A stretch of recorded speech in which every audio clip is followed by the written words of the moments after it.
Let's go through and break down how to build a profitable shout out on Instagram.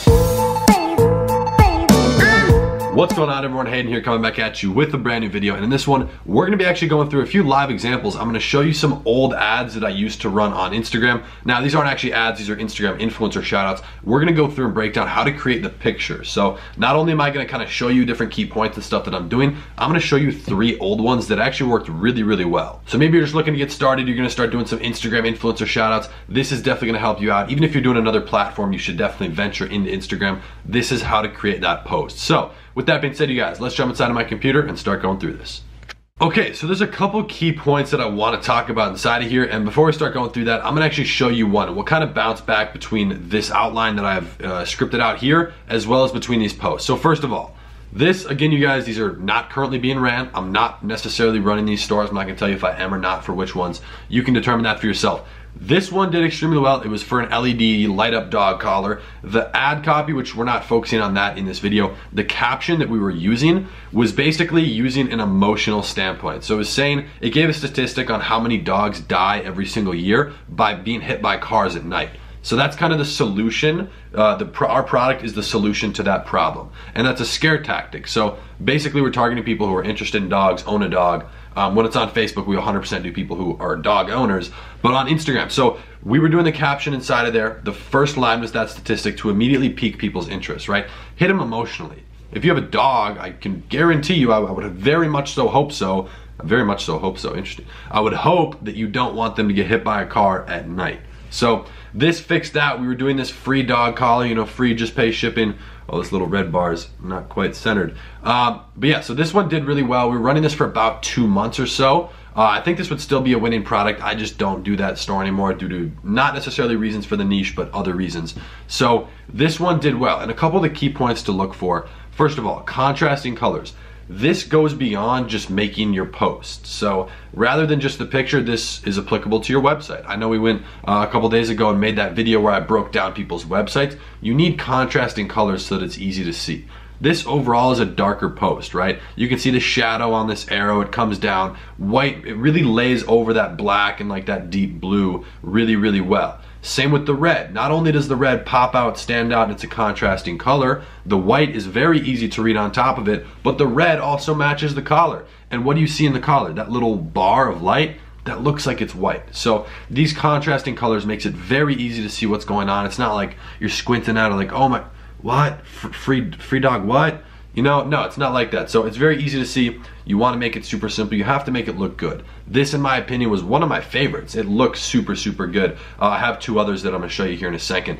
But simple text. This one is congruent throughout any ad I make, whether it's on Facebook, Instagram. Those are honestly the only 2 platforms I use. But if I were to do something else, it would be the same thing. You can see, free dog collar.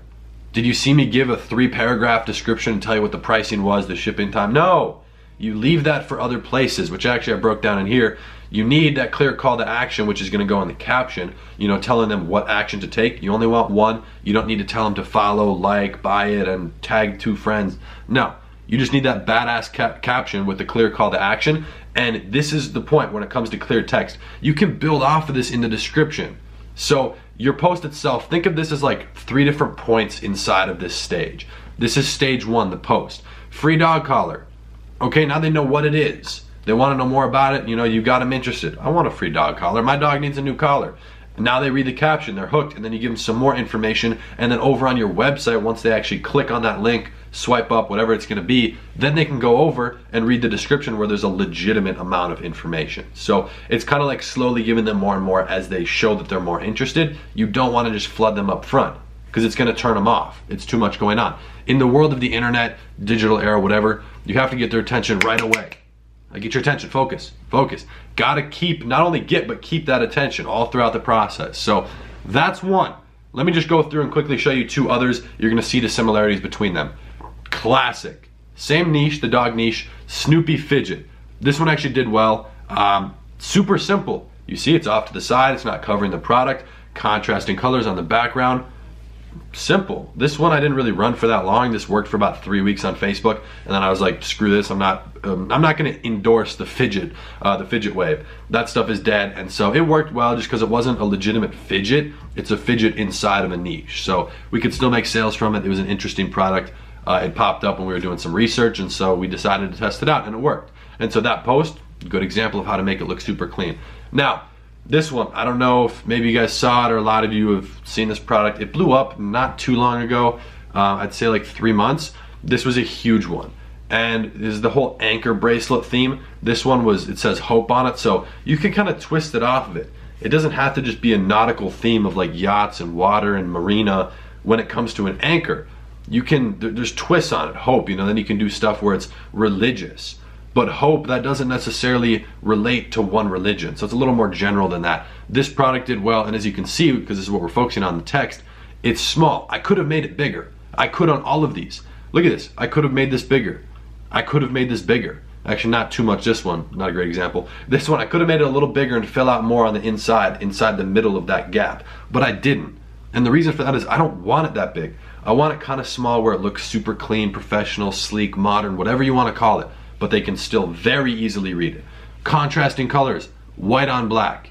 Can't tell me that, or black on white, excuse me. You can't tell me that that's not two completely different colors. So, yeah, and then same thing with red. It looks super good, it's easy to read, it's not hazy, it's not fuzzy. I take this, send it to the influencer.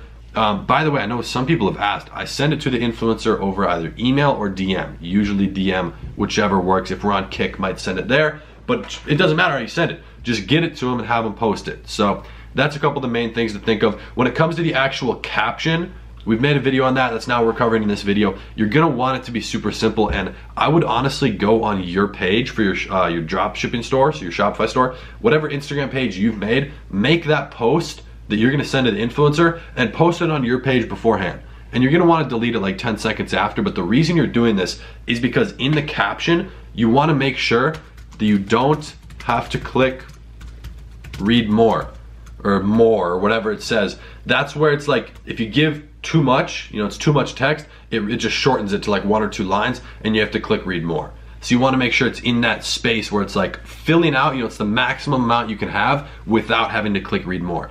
That way, you know, more people are going to see it. More people are going to get the chance to read your hook. You know, with this one right here, this dog collar, where it was a legitimate statistic, you know, I don't remember how many dogs die, but dogs dying being hit by cars, that's an emotional thing. That'll hook someone right off the bat. It will hook them enough to click read more to kind of see a little bit more about it, but it's the same principle. You want to have everything there, keep it simple. Just go post it on your page for 10 seconds. Odds are you don't have a lot of followers, not a lot of people are gonna see it, and you're gonna delete it almost immediately. So just make sure it looks good. A lot of people don't even do something that simple. But actually, when I'm making the caption for it, I pull out my phone and I go into my notes tab, or excuse me, my notes app, and I write it out inside of there, and then I'm gonna copy paste it and send it to the influencer. It's like the same thing with making your Instagram bio. You have to write it inside of a notes app. You could use Evernote, the notes app, whatever you wanna do. Copy paste it, and that's gonna keep the bullet point list. So it's not gonna like, I don't know if you guys have ever tried to do that for an Instagram bio. You gotta copy paste it. It's the same exact thing for the post, and I copy paste it and then send it to them over, again, Kick, email, DM, whatever. So just test it out, make sure it looks good, post it on your own page beforehand. Those are just a couple different examples of things that have worked for me. I hope that gave you a sense of kind of my style, how I'm structuring things. Again, it's nothing crazy. That was super, super simple, but that's a good idea of kind of what you should look for and what you should model after. Definitely test to see what works for you. You know, what works for me might not work for you. That's just kind of how the game goes. But with that being said, I hope you guys enjoyed the video. If you did, I'd appreciate it if you drop a like down below. And if you haven't already, be sure to join the family by hitting that nice link and subscribe button. And I post every single day. So I'm gonna see you guys tomorrow in the next one. Peace.